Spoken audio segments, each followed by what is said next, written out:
Oh, yay, there we go. Awesome. Hello, everybody.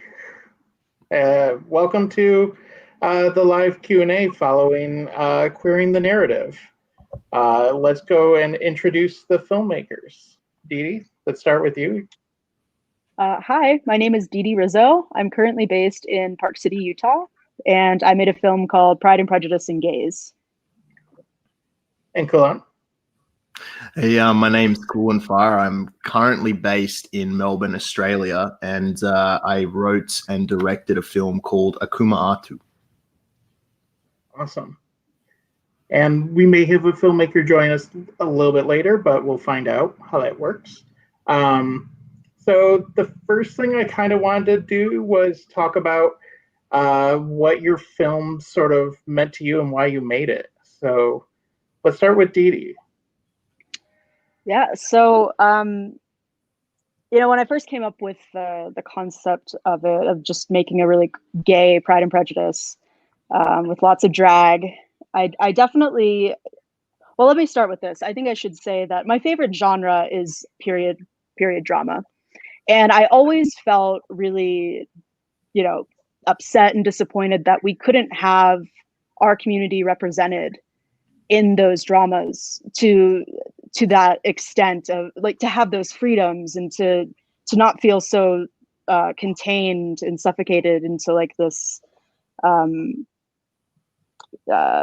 what is it, like this forbidden love sort of thing. And so I kind of just wanted to throw away all the rules and just say, all right, I'm gonna have a bunch of gays and a weird and anachronistic period piece. And that's what happened, because that's what I want to see, really. And I want to see lots of drag queens and lots of drag. Yeah, that's awesome. Yeah. And go on. Yeah. It's big question when I have to, I suppose, think about that, because it's been such a process making my film. I wrote the thing about 4 years ago, when I just turned 20 years old. That's when I wrote the first draft of it. And really, I wanted to make the film because I had felt that I had never seen globally the Somali community represented in an accurate portrayal, let alone what it meant to be Somali Australian. And I think infusing the idea of, I suppose, what that meant to be gay in a Somali community, or to be by LGBTIQ, and having the lens of a Somali father kind of looking onto that with a sort of judgment from his particular culture and his particular upbringing. I'd never seen that tackled when it came to the Somali community. And I felt that there were kind of two levels, obviously having the Somali, just what it meant to be Somali accurately portrayed globally, and also the element of the LGBTIQ community infused within that, and what it meant to, have family values kind of look onto that and change throughout the generations. So at the end of the day, I wanted to tackle the story for predominantly those two reasons. And honestly, to understand and connect a little bit further with my father, who, I was raised in the West by a single mum. So the Somali culture always seemed like this kind of foreign thing to me. And this film kind of was a way for me to, suppose, jump into that and learn a little bit more about my own culture and my dad's history. Yeah. And so to be a little bit personal, that's sort of what struck me about this, was because my grandfather came from Mexico, and then probably when I was like just an infant, went back to Mexico, and that sort of conversation about the culture that caused him to go back was sort of verboten in my family. So could you explore a little bit about like how you came to sort of unearth or rediscover some of those portions that maybe went a little quiet in your family? Yeah, man. I think, it's a big one. I think for me, again, it's what I mentioned before. I think, for me as a filmmaker and just a human being, it came from growing up with a single mom who is white, essentially, and growing up around not having a Somali community around me. So, it wasn't as though my dad was just not in my life growing up. I suppose to put more context to that, this film, Hakuumacaato, it isn't directly biographical. It's fictional characters and fictional events, but it is based on my experience with my father. And I think because of my particular upbringing and always trying to learn about my dad's culture whenever I would see him, I'd see him probably like 2 times a year for extended periods of time. So I would suddenly get this infusion of culture from my dad and this knowledge that I wasn't always around. So I think when I, turned 19, 20, when I originally wrote the film, I wanted to learn more about the culture. And really this whole idea started when I started asking him questions about certain values that, I grew up and it was just the norm growing up with my mum. My mum always taught me growing up that, as long as you're not hurting anyone, do whatever it is that you want to do in life. As long as it doesn't bring any harm to anyone else, do whatever you want to do. Whereas my dad comes from a very different culture. And for me, I was trying to understand as a man that was someone identifies as a man who was quite westernized, I suppose, and had a white mom. So for me, when I started asking him these questions, naturally the next step was, how do you feel about the LGBTIQ community back home in Somalia? What's kind of the landscape of that? How does that play out over there? Do you have many friends that identify as this or identify as that? And to be honest with you, the answers I got from my father were quite troubling, to say the least, were quite troubling and concerning. So when I heard those kind of answers and responses from him, that kind of sparked the fuel of, well, maybe I should explore this through the medium I've come to know, which is film.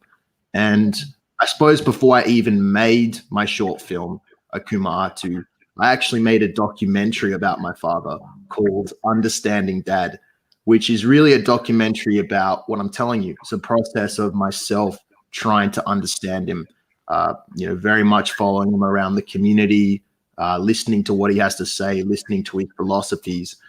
And there's a lot of positives to what he was telling me about his culture. And there are some negatives too. And I wanted to explore both of them through the lens of a father-son story in my film. So I think I had to make the documentary first so I could learn what I'm telling you now. And that was kind of the seed for the script. Nice. One of the things that affected in both of these films is they both have a very distinct look and style to them. DiDi, do you want to talk about how you actually achieved that? Because It looks totally period. I don't know how you did that on a short budget. Yeah. So well, there were perks to being a graduate student. We would always play the student card to get some deals, if you know what I mean. But so the biggest challenge obviously was the fact that we're living in America. I was living in Chicago at the time, and we shot it in Chicago. So there's not a lot of stately homes really that would suit the kind of European style that we were kind of looking for a little bit. And so the first challenge was really trying to make a castle. How can I use what we have here in Chicago and create a castle? So we were so fortunate to be able to shoot at the Palmer House Hilton. They had some really lovely venues. And I think the way that we approached trying to find the venues was looking for wedding venues. So that was a lot of fun trying to piece that together. And thankfully, I think we were able to hopefully achieve like a geography that worked in the world of the film. And so, having a one location that had that would serve quite a few scenes and fit all together was great. And we used a lot of different, we used filtration, and that was always something. We wanted to have it be kind of dreamy and kind of hazy even a little bit. Because I wanted people to feel like, are they really trying to take us to a point in history, but this point doesn't really exist, but they're saying it does. And so I kind of just wanted, I was hoping that as the film went along, that piece of it would sort of, that people would just kind of forget about it at one point, and that they would stop worrying about when and where this is and just start focusing on these characters. And so the setting and the style, the dreaminess that we were trying to go for, I'm hoping served that to that end. Awesome. No, it worked brilliantly. And then, Kulan, yours remind me of like Terrence Malick. And so I want to know like where you thought about the style. Yeah, I think it's an interesting one. I think I had a few factors that I had to take into account when, I was originally drawing up the shot list with the director of photography, Daniel Tan, and we were going over the storyboards. The first thing that came into mind for me was, look, it's a cross-generational story. It's something that tackles the civil war in Somalia, and something that essentially shows what Melbourne, Australia is looking like today, especially with the lens of a young person.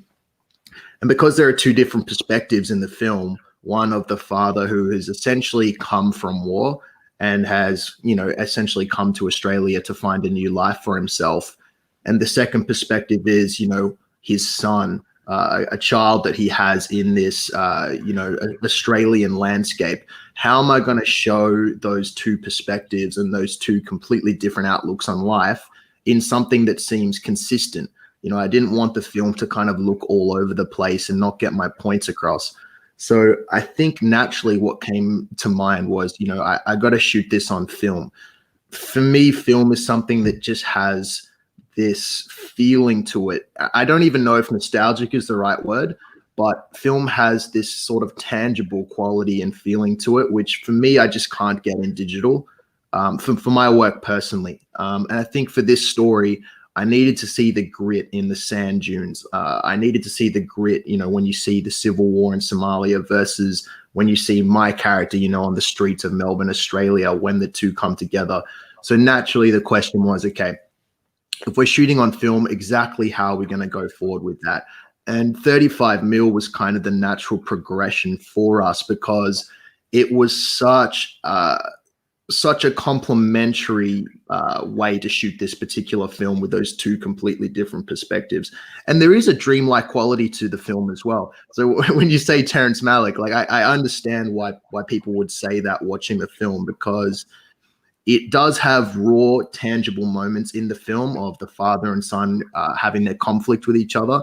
But there's also philosophies in the film that aren't necessarily from either of the perspectives. It's kind of like I don't know, like what you would consider a religious or whatever. For me, like I wanted to bring a sort of spiritual element to the film, a sort of overlooking aspect towards the film in certain aspects that said, hey, look, even though these two characters have two completely conflicting ways of life, at the end of the day, there is still a sort of love that is tangible through both characters.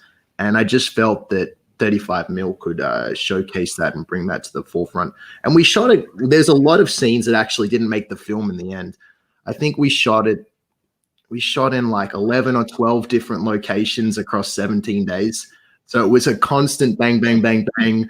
Gonna move to the location. It was crazy. Like the day that we shot the hospital scene that's in the montage where my character is born for the first time. We wanted to make sure that was at sunrise. So we got there super early. We're tired. We got these film cameras on us. We shoot that, and then we run to the next location for when the father is having the scene with his friends. We literally run there. There's already crew setting up, and I think a big part of that came down to just our budget. I was 20 going on 21. Like it was the first like film of scale that I had made, and we were just trying to pull it off in the best way that we knew how. So I think, yeah, shooting it on 35 mil and shooting it across multiple locations for me was a deal breaker for sure. One of the things that we really tried to do in this program was to combine the political, especially the political with the modern setting of our politics and how history sort of like impacts the present. You both have talked about a little bit more, but wondering if you could, either of you could expound a little bit on how you perceive the history and impacting the present in your films. Yeah. So I think that for PPG, I was kind of, when I was trying to think of the rules of this world, I was thinking, well, I'm doing away with a lot of rules already, but what is one thing that can ground us? And for me, that sort of came about after I got to thinking, okay, so I can imagine a world where eventually, someday, maybe in the very distant future, maybe in the near future, whenever, someday, I think that global societies stand a chance of potentially, almost near solving things like homophobia, racism, sexism. People, when it comes to these social issues, the world, I think, stands a much better chance of getting over those prejudices. The one thing I think that will be the last thing to go in terms of prejudices are the the economic, the class divisions. So whether you're gay or you're straight, whether you're white or you're black, whether like, no matter what, the last thing to go will be the disparities between like the people that have and the people that don't have. So that's kind of what is reflected in this world. And I think that was kind of the political centerpiece, to go back to your original question, that I kind of focused on. Yeah. I think for me, like DiDi, I share almost the same philosophies of what you just mentioned. So I think for me, in terms of Hakuumacaato and what I was trying to put across, I think in terms of what I was really honing in on and focusing on specifically was the difference between generations. I think that's something that always really interested me, and what it means to be a Zoomer or a millennial versus say the baby boomer generation, especially cross culturally. What that looks like, how we can make amends and move on as a society, as opposed to just waiting until we're in power and our parents essentially pass. It's about how do we coexist with that? How do we learn from each other? And I think, that's something I really wanted to explore in the film, because as you can see, the father and son have two completely different philosophies from two completely different cultures, but they're both living in a Western society. And that's the case for a lot of families. That's a case for a lot of families, in the West, whether it's in America, Australia, or the UK, or wherever it is. So I suppose for me, with DiDi, I completely agree that, that's how I like to look at the future. I'm an optimist at heart. I think for me, towards the end of the film, after everything that you witness, after the absolute conflict between the father and son, the fight that they have, you see the father and son at the very end of the film. I was about to spoil it, actually. I suppose it is. Can I spoil it, Chris? I mean, everybody's probably watched it because it's supposed to be afterwards. Yeah, I just realized I'm about to give away the whole thing. Yeah, so you see at the end of the film, the father and son connect and they embrace at the end of the film in this kind of explosion of emotion. And for me, that is something that I want to explore across the generations. How can we accept each other and move forwards? How can we say, look, we come from two completely different times. You come from a completely different culture. I'm from one. How are we actually going to move forward hand in hand and accept everyone in the future? So, that's what I was tapping into specifically with my film. But DiDi, shared the exact same philosophies that you just mentioned, for sure. Awesome. And then another thing that both of your films share is there's a lot of elements towards being in that sort of minority, especially in the socioeconomic class thing, and especially in the sexuality thing. Do you want to expound a little bit about what that sort of means a little bit more? Could I have a minute to think about that one for a second? Ask the question. Can Yeah. you ask the question one more time? Yeah. So totally. So both your films sort of share like a definite point of view based in other cultures. Like yours is definitely in the Somali culture, Kulan and DiDi. Yours is bringing in this foreign period piece that's like, and also bringing in the homosexuality, lesbianism, and drag into that. I kind of wanted to explore a little bit more, tease apart what that sort of conflict of the cultures meant a little bit, because one of the things that is explored in Kulan's film is that intersection between Somali culture and the Western culture. And I think it's interesting in both. Okay, so like the intersection. Yeah. Talking about how it gets intersectional. Okay. Yeah. So one of the things that was super important to me, I mean, when I was first thinking about, as I was writing Lady Catherine specifically, I mean, this was going to be our flagship. I just wanted her to be the most amazing, cool thing that has, you know, that I've seen at least. I wanted it to be, I wanted that role specifically, in which, you know, Shay got to play. Like I wrote that character with Shay in mind. And Shay is just, you know, this non-binary person to begin with, and just exudes glamour and beauty. And so I really wanted to set the tone for the first, for Lady Catherine to embody intersectionality. I mean, I feel like the intersectionality in my film is very in your face.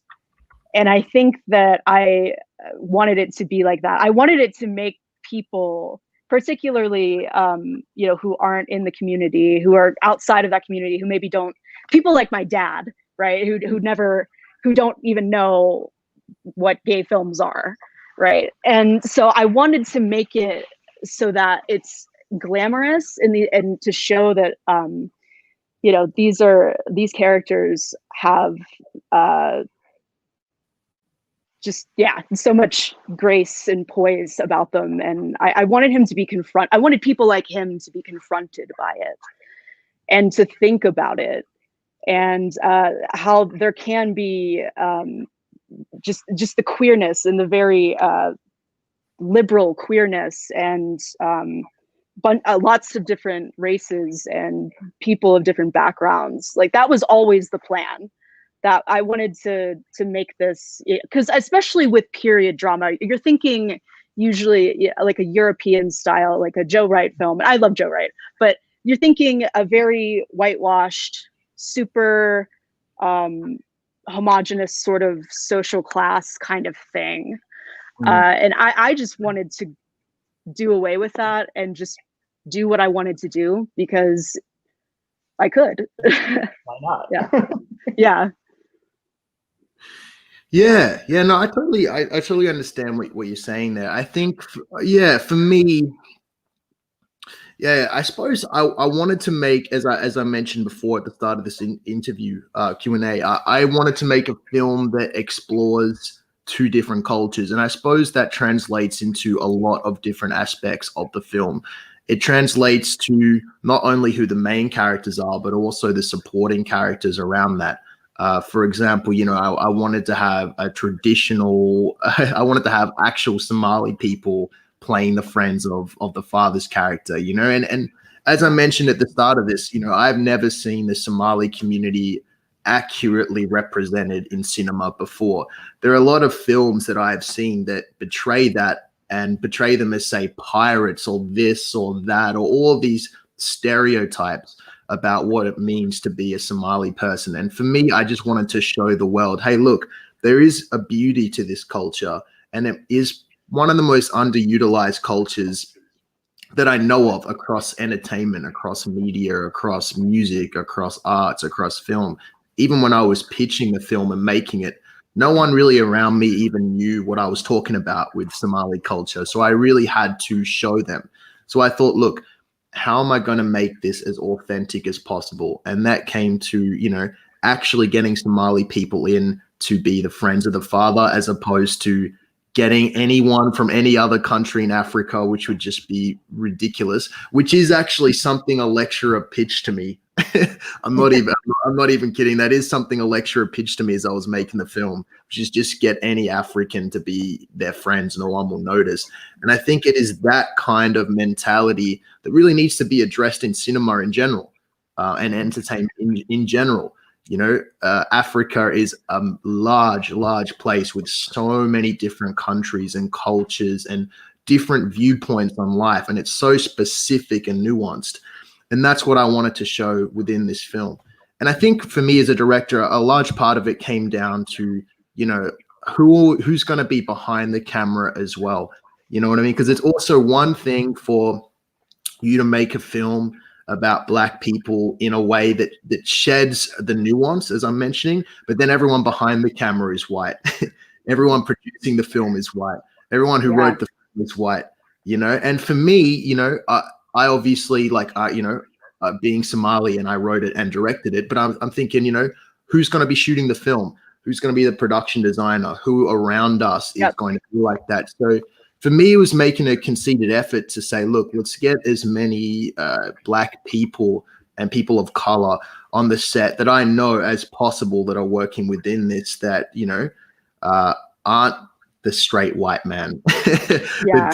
I mean, that isn't the status quo. And looking around myself, and it was a really beautiful thing, a beautiful moment to realize that on set and say, look, naturally the people that I've kind of surrounded myself with over the years aren't that anyway, aren't the status quo. And that was an amazing feeling, making the film and looking around and seeing, you know, a mix of different cultures and viewpoints and perspectives. And that really actually set the tone for what would happen with the actors, because they would be in the scene doing, you know, what you see in the film. And then when break came, they got to share so many different perspectives and ideas and conversations with the crew as well. And I think that created an atmosphere I want to continue for the rest of my life on all the sets that I direct. Awesome. May I say something, Chris? Oh, yeah. Oh, yeah. So you mentioning that just brought back a lot of really special feelings for me that I felt too. I felt that same sense of, this is a very queer, very diverse, lots of females, like, and men too, like, all on set. And it just felt so diverse. And so it like, this is the future that I want. And so I completely relate to that feeling of just looking around and being like, this is how I want it all the time on my set. Yeah. And I completely agree with that. And that's something I definitely want to take forward too. So thank you for bringing that up. Oh, no. Yeah. So we have a question from Facebook. Amiri asks, have you shown your films to your fathers, and what have been their reactions? Good question. Yeah. I have. And, you know, the funny thing is I let my dad read the script before I shot it. At first, he was kind of, he didn't say a lot, but he was, he had maybe one question that was about, are there any guys in it? And I'm just like, okay. And so, yeah, I mean, what am I supposed to do with a question like that? But anyway, after, it's so funny because after I gave my dad like a little premiere of it, he was a complete 180. I mean, and again, this wasn't somebody who's seen a lot of queer films in his day, right? I mean, he's maybe seen one, which is probably mine. And so the end result though was, he was like, I'm imagining a world where like, what happens next, basically. And the fact that he could say that or feel so good after the film to want to say that, I feel like that's all that matters to me. If this can affect him, this can affect other people too. So it's a great question. Thank you for that question. Yeah, I haven't shown my dad yet. I'm gonna be honest. He has not seen the film yet, and it's an interesting one because I wrote the film when I was living with him, actually. So he knew what the film was and what I was making, and I was always asking him for input on, you know, getting the authenticity of the script right and bringing to him ideas and showing him photos of, hey, look, we're going to be shooting here. Is this accurate to what it was? You know, he was kind of like a little bit of a benchmark for me in terms of making sure the film's as accurate as possible. In terms of showing him the film, I haven't. It took us about 3 years to make the film from, you know, something I wrote 4 years ago. And we really only completed the film semi-recently in perspective. So in doing that, you know, and obviously being a part of this incredible festival, it's very much from here, you know, what do we do next to show people? And for my dad, I want to kind of show it to him in the best way I can in a cinema, how it's been sort of designed to be watched. And again, you know, because of all the COVID restrictions, I'm not sure. I mean, I could just chuck him the link one day. This out, Dad, just through a text. No, but you know, that'll be a moment I'll share with him for real. That'll be an intimate moment between us and something I'm kind of savoring because it's going to be a big life moment to be like, hey, these are the last 3 years of my life. Remember that thing I was writing, living with you 4 years ago? Here it is. So yeah, I haven't yet. And I'm curious to see his reaction. Maybe that'll spark the next film. Who knows? Which leads to my final questions, unless we get some more in the comments. Where is this film taking you next, and what do you have lined up coming up? Yeah, wow. So I've written a few drafts of a feature film for but with the short as a proof of concept. And I'm trying to figure out maybe if I should make it a TV series kind of thing instead.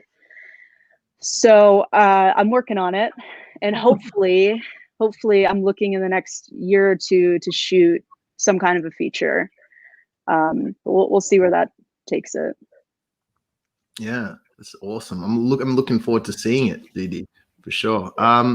Yeah, for me, the next step would be a feature. I think ever since I had even completed the draft of Hakuumacaato, you know, I got to work on a feature, and I have one that is brewing for some time, and it takes a lot of elements from Hakuumacaato for sure, but it is expanded upon. It is better, and yeah, so that would naturally kind of be the next step. For me, it is about, you know, where am I gonna make this exactly?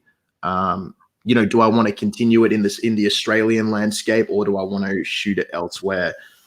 So that is really questions I'm asking myself. But there is a first draft that I have at the moment, and yeah, it's essentially just going forth and making that as strong as I possibly can. So that will be my next thing within the next year, 2 years, or whenever that may be. Awesome. Well, thank you so much. This has been a great conversation. Yeah. Thank you. Thanks. Thank you for having us. Yeah. Bye all.